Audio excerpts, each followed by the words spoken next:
Hi friends, welcome to with you Sivaram channel. இன்றைக்கி வந்து பூண்டு புளிக்குழம்பு தான் பார்க்க போகிறோம். இது வந்து ரொம்ப டேஸ்ட்டாக இருக்கும் சாதத்தோடு வச்சு சாப்பிட்றதுக்கு. அதே நேரத்தில் இது 10 நாள் ஆனாலும் கெட்டு போகாது. ஃப்ரிட்ஜிலலாம் வைக்கணுன்ற அவசியம் இல்லை. நம்ம சாதத்துக்கு ஒரு 2 ஸ்பூன் வச்சு சாப்பிட்டாவே ரொம்ப சூப்பராக இருக்கும். டெய்லி 1 டைம் மட்டும் ஒரு கொதிக்க வச்சு எடுத்து வச்சுக்கிட்டிங்கன்னா போதும். வீடியோ பார்க்குறதுக்கு முன்னாடி நம்ம சேனலை சப்ஸ்கிரைப் பண்ணுங்கள், பெல் பட்டனையும் கிளிக் பண்ணிவிடுங்க. இது என்னோடய அன்பான ரிக்வெஸ்ட்டு. 1 டீஸ்பூன் கடுகு, அரை டீஸ்பூன் சோம்பு, 1/4 டீஸ்பூன் வெந்தயம் இதை ஒரு கடாயில் சேர்த்துட்டு கடுகு நல்லா பொரிஞ்சு வர வரைக்கும் நல்லா வறுத்து விட்டு எடுத்துக்கலாம்.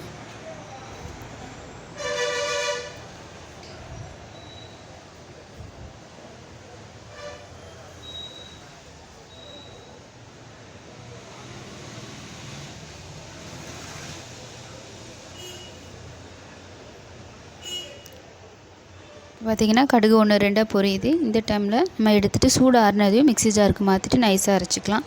அதே கடாயை சூடுபடுத்திட்டு 50 கிராம் நல்லெண்ணெய் சேர்த்துக்கலாம். 50 ml வந்து நல்லெண்ணெய் சேர்த்துக்கலாம்.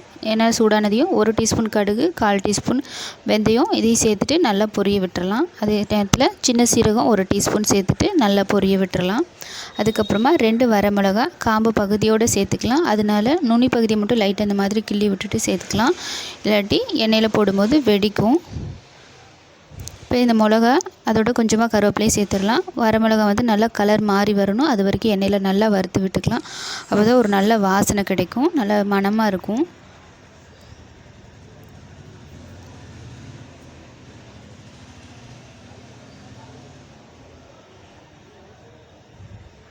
இப்போ 100 கிராம் வந்து பூண்டு வந்து எடுத்து வச்சுருக்கோம். இப்போ அதையும் சேர்த்துட்டு பூண்டு வந்து நல்லா ப்ரௌனாக வந்து கலர் மாறி வரணும். அது வரைக்கும் நல்லா எண்ணெயிலேயே பொரித்து எடுத்துக்கலாம்.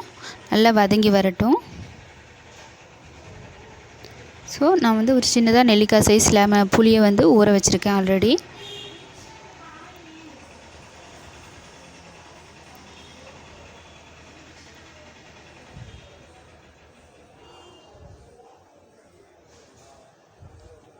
இப்போ பார்த்திங்கன்னா பூண்டோட நிறம் வந்து நல்லா மாறி வந்திருக்கு, நல்லா வதங்கி வந்துருச்சு. இந்த டைமில் ஒரு 15-20 பல் சின்ன வெங்காயம் வந்து சேர்த்துக்கலாம்.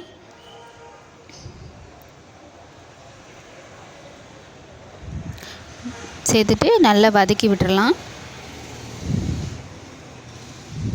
வெங்காயம் வந்து நல்லா வதங்கி வரட்டும். அது வரைக்கும் நல்லா வதக்கிட்டு 2 சின்ன தக்காளி, மீடியம் சைஸ் தக்காளி தான், அதை பொடியாக கட் பண்ணிவிட்டு அதையும் சேர்த்துக்கலாம். தக்காளி வந்து நல்லா வதங்கி வரணும். அது வரைக்கும் நல்லா வதக்கி விட்டுட்டு நல்லா கரைஞ்சி வர வரைக்கும் நல்லா வதக்கி விட்டுடலாம். இப்போ தக்காளி வதங்கிறதுக்காக தேவையான அளவு உப்பு கூட சேர்த்துக்கலாம். இந்த டைமில் இப்போ 1 டீஸ்பூன் காஷ்மீர் மிளகாய்த்தூள், அரை டீஸ்பூன் வந்து குழம்பு மிளகாய்த்தூள், 1/4 டீஸ்பூன் மஞ்சள்தூள். உங்கள் காரத்துக்கு தகுந்த மாதிரி குழம்பு மிளகாய்த்தூளை வந்து கூடவோ குறைவாகவோ சேர்த்துக்கோங்க. சேர்த்துட்டு ஒரு 2 நிமிஷம் நல்லா எண்ணெயிலே வதக்கி விட்டுறலாம்.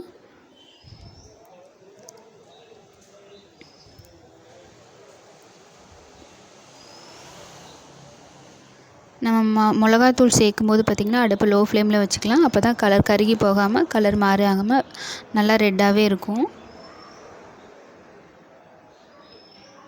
2 நிமிஷம் நல்லா வதக்குனதுக்கப்புறமா புளி கரைசலை வந்து நல்லா சேர்த்துக்கலாம்.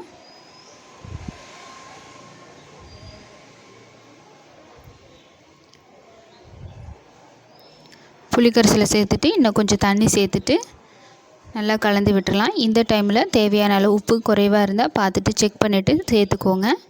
குழம்பு வந்து இந்தளவுக்கு தண்ணி மாதிரி இருக்கணும். இப்போ இது வந்து நல்லா எண்ணெய் பிரிஞ்சு வர அளவுக்கு நல்லா கொதிக்க வச்சு எடுத்துக்கலாம். ஒரு மூடி போட்டுட்டு நல்லா நல்லா தண்ணியில் நல்லா இஞ்சி சுண்டி வரட்டும். இப்போ பார்த்திங்கன்னா தண்ணியெல்லாம் நல்லா சுண்டி நல்லா சுண்டி வந்திருக்கு. ஸோ இன்னும் நல்லா எண்ணெய் பிரிஞ்சு வரணும். அது வரைக்கும் நல்லா வதக்கி விட்டுக்கலாம். இந்த டைமில் வந்து நம்ம வறுத்து வச்சுருக்க பொடி இருக்கு இல்லையா, அந்த பொடியை வந்து இப்போ சேர்த்துக்கலாம். இந்த டைமில்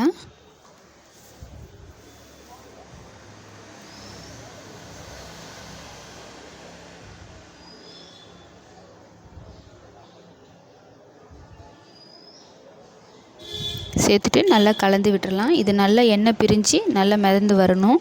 எண்ணெயெல்லாம் அந்தளவுக்கு நல்லா எண்ணெய் பிரிகிற அளவுக்கு நல்லா கொதிக்க வச்சுக்கலாம்.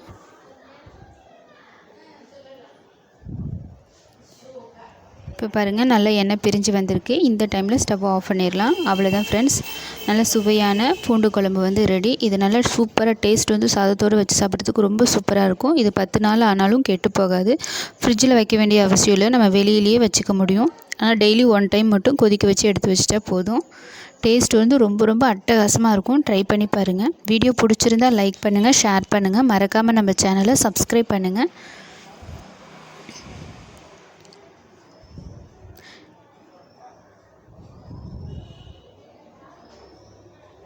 ஒரு முறை செஞ்சு பாருங்கள், கண்டிப்பாக நீங்களே திரும்ப செய்வீங்க. ஏன்னா அந்தளவுக்கு டேஸ்ட் வந்து ரொம்ப சூப்பராக இருக்கும்.